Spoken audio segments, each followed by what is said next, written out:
Seguimos en FutureCom 2014 haciendo la cobertura de FutureCom aquí en Sao Paulo y tenemos hoy un panel sobre la transformación de los sistemas OSS. Vamos a cambiar al inglés para hablar con nuestros dos invitados en el idioma común de los tres. Gentlemen, welcome to telesemana.com. Thank you for being here today and discussing OSS transformation. So first question for any of you about what does OSS transformation mean from your perspective? You want to start, Per? Yeah, I can start. So from a perspective of where Ericsson is coming from, we believe that as you're moving from a traditional vertical service layer solution where you have the customer connected through the network through way down, you're moving to horizontal solutions, then the service agility becomes very different. You need to have separations of the layer, and you need to have the agility to be able to create products and solutions based on us end users' individual needs. And these end users' individual needs is very much seen coming through in a traditional OTT. But all the network capabilities should be enabled to me as an end user to actually to take and participate in using, activating, and provision myself in real time. And that is what OSS transformation is about, going away from vertical solutions, going away from network, so to say, dependent solutions to having a horizontal architecture that gives you the opportunity to very quickly both deploy new services and solutions, but also for me as an end user to actually provision, consume, and activate whatever I would like to, whenever I would like to. Do you agree? I think we can agree between us that the focus is going much more towards the user and the perception of the services. Of course, automation, like self-service, is one nice thing to have. The automation of the process, as I see it, is moving the organizations away from the traditional view on understanding network KPIs and so on, and moving much more towards the services, a visibility to the services given to the individual users. This whole data tsunami that we're seeing here now, that people are using their smartphones, the data service much more, everything becomes VoLTE, voice is just another data service. So the visibility into how the service has been perceived and being proactive about that is as important as automation, in my opinion. Okay. And how far are we from finding operators who are going to have these capabilities that you're mentioning, since they're trying to get there? How long it will take for us to be in an environment which is that flexible in the telco environment? So so practically speaking, I think the technology is already there. Then the transformation and the time it takes to transform, and also a lot of the use cases which is still maybe not enabled in a horizontal manner. You will see this gradually happening step by step. You will see different parts of the. Because I think even if you're looking at OSS, you could actually say, well, it's dependent on the BSS and the CRM and self-care capabilities that the operator has. So I do think you will see this gradually coming. I think there are some operators and examples of operators that have moved into this with certain services or for certain solutions. And you will see, I think, trending coming out of low ARPU countries first, because that's where service agility will become such an imminent part of what I am consuming, and that is related to the fact that I have less money to spend, and control and interactivity becomes an important part. And you have seen examples of that in Indonesia, you've seen it in some African countries where you have choosing certain service layers, where you have certain applications being a part of it. And you will see that coming step by step. In large operators, this is a large transformation. I mean, this is like an open heart surgery. You're going to swap it all out and make completely new, agile, end-to-end solutions. I don't expect that to happen quickly, rapidly, but I do think it will be more of an evolution, and step by step. And depending on what operator it is, you will see different steps. Some are more aggressive than others, for sure. Do you agree? I agree to a certain extent. One of the things where, of course, technology is important still here. What we see is that some of the paradigms in terms of getting a lot of data into the OSS systems, having that in some sort of database, all of that work before it actually becomes something that can be used operational. The whole extraction, transformation, loading process still is something that takes up a lot of resources. It's very fine in an environment where you have Ericsson only or Nokia Siemens only, where they can actually they have their own backdoors and so on. But the reality for most operators is that they have a multi-vendor strategy.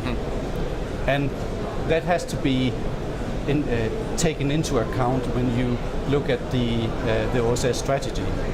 They want the freedom to we can have access to network for some or some region, and it has to interplay nicely. So what we have seen is that this transformation towards understanding what's going on within the different services for differentiated view on different subscribers, VIPs versus takes in a lot of data. And the traditional view of just loading it without doing much of it directly into some database and then crunching afterwards is simply not keeping up. So there's you can say, a shift of paradigm.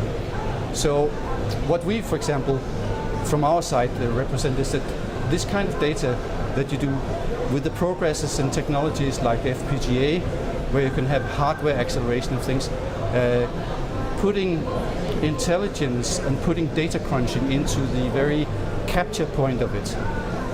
Because one of the, you can say, biggest changes you see in requirements, RFQs and so on from the network operators is that they also want to shift from near real time to real time. Well, that was going to be my next question. So, and that transformation can be painful if you don't have the whole, you can say, foundation for it to actually crunch this and to actually select the right data in real time.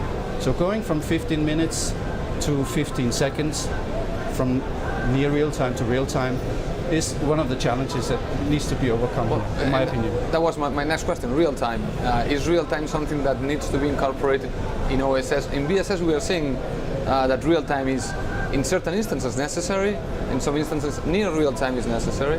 I don't know if the OSS systems real time is also a component that needs to be implemented, and I don't know if with the arrival of machine to machine and much more connections, if that's going to play a load to the OSS system in a way that's going to make it costly.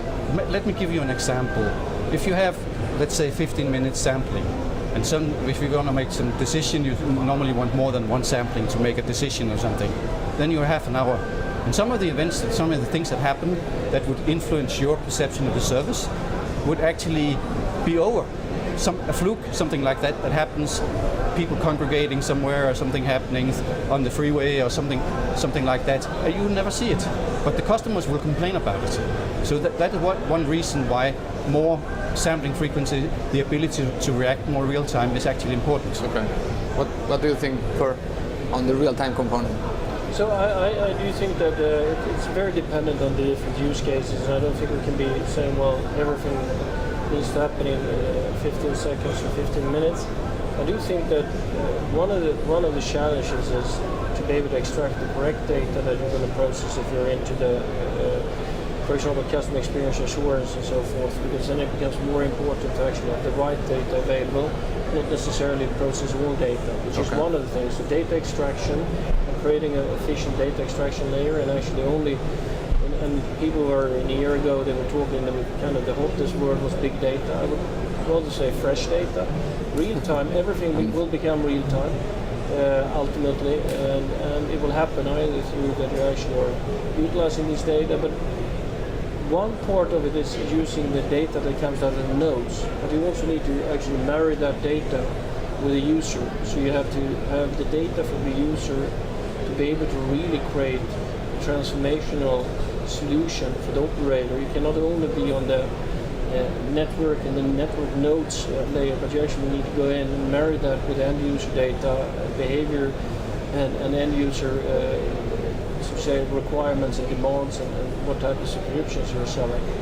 And that I think we haven't seen at all many steps. We're still seeing this as a kind of a very basic approach when it comes to how you're utilizing the data.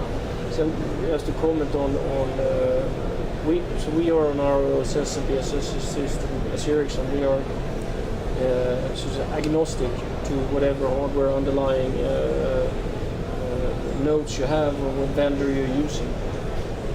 And of course probes as an instrument to release information is by definition maybe not the most efficient, but that is probably the way it's going to happen for the time being. Then when it comes to getting information back into the network from above, I think you will see step by step that there will be standardization of these APIs.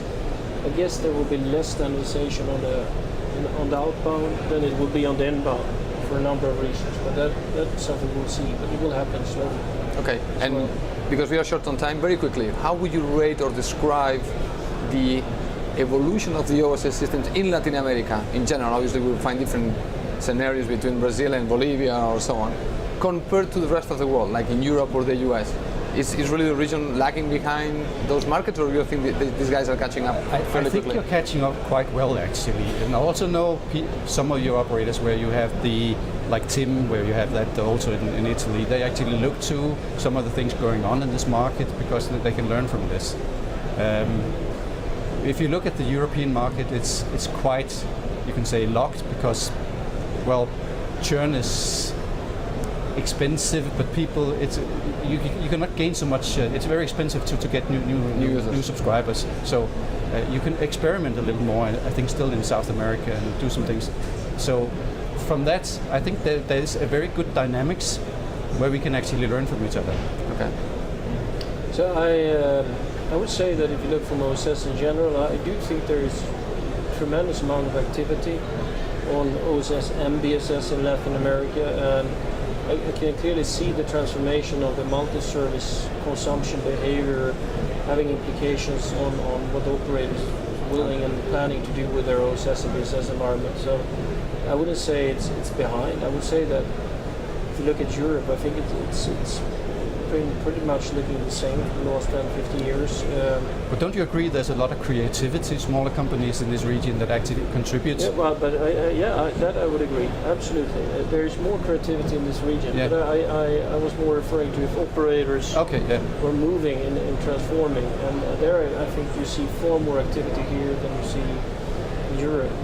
Then I think the traditional, so to say, this is the whole kind of releasing of the service layer from the network has started to happen very quickly, driven by our OTT consumption has rapidly been taking off on mobile with better 3G coverage, higher speeds, and now the introduction of LTE, and that's pretty much happening like this. And then of course operators, maybe not, these systems are more complex and not able to actually transform that quickly as the market is transforming. Which probably that's the basic need of these systems, to be able to react as fast as the market is reacting. I agree. One of the things that we haven't really touched upon is that a lot of operators also look for the OSS not only to be, you can see, a reactive or be a tool, but actually be in the revenue process, creating location-based and not just saving costs, but also So they are looking for this synergy in having this data. So we all know that the mobile operators are struggling. They're struggling a lot to have some unique services, to have some unique capabilities, not just being the bit provider or the bit pipe. And some of the things that they actually look for when they do RFQs for OSS systems is that they have an idea. Well, why don't we have an accurate location database or things like that can add to our revenue also coming from the system here. So it becomes more, you can say, a need to have, a creation rather than a nice to have. Excellent. Well, Henrik, Per, thank you so much for being here today, and have a good show of the remaining of the show. It was a pleasure. Thank you very much. Thank you.